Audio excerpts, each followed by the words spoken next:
তিন ধরনের ব্যক্তির জন্য জান্নাত হারাম।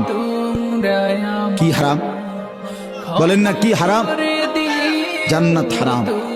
এক, মুদমিনু খামরিন, নবীজি বলেন মদখোর, মদ যে খায়, নেশাখোর, মদখোর, গাঁজাখোর, ফুট্টাখোর, বাবাখোর, ডাইলখোর, এই হারামের জন্য জান্নাত হারাম।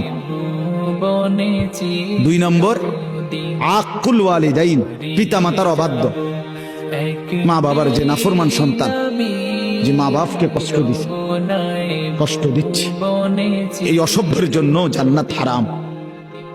তিন নম্বর, সবাই শুনেন মিয়া, দাইয়ুস, নবীজি বলেন দাইয়ুসের জন্য জান্নাত হারাম। তার জন্য এই দাইয়ুস কাকে বলে?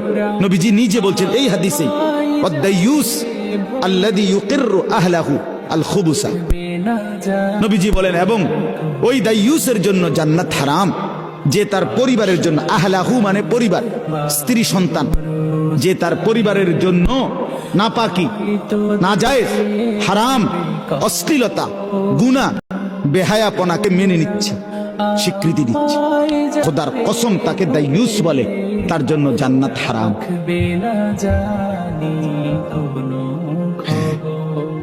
আপনার ঘরে যে রঙিন টেলিভিশন চায়, আপনার বউ বাচ্চা যে নাচ গান নর্তকীর ছবি দেখে, আপনি এটা মেনে নিছেন, আপনি মেনে নিছেন, আপনি টেহা দিয়েই বিল দেন, আপনার টাকা দিয়েই ডিশের বিল দেন, আপনি মেনে নিচ্ছেন, আপনি জানেন, আপনি দেখতেছেন, আপনি হাসেন, আপনি মাতেন না, আপনি ভাত খান, বন খান, কি সুন্দর রঙ্গরসে চলতেছেন, কি বুঝাইতে চাচ্ছেন?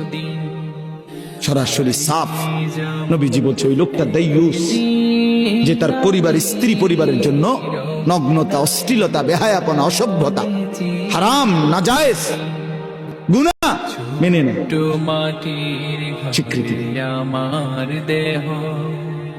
তার জন্য জান্নাত হারাম।